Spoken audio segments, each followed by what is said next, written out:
Soybean खरेदी केंद्राच्या मुदतवाढीसाठी शेतकरी आक्रमक. तुळजापूरमध्ये संतप्त शेतकऱ्यांचा रास्ता रोको. विविध पक्ष संघटनांचा रास्ता रोकोमध्ये सहभाग.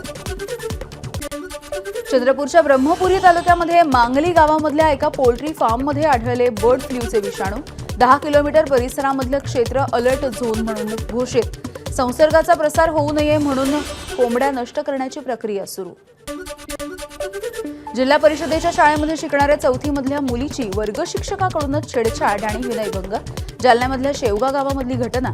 शिक्षकाला चोप देऊन ग्रामस्थांनी केलं पोलिसांच्या स्वाधीन.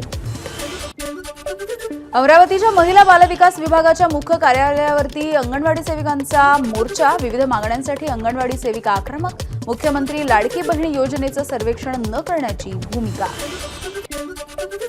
मुख्यमंत्री देवेंद्र फडणवीस यांनी विश्वचषक विजेत्या भारतीय महिला आणि पुरुष खो खो संघामधल्या खेळाडूंचा सत्कार केला.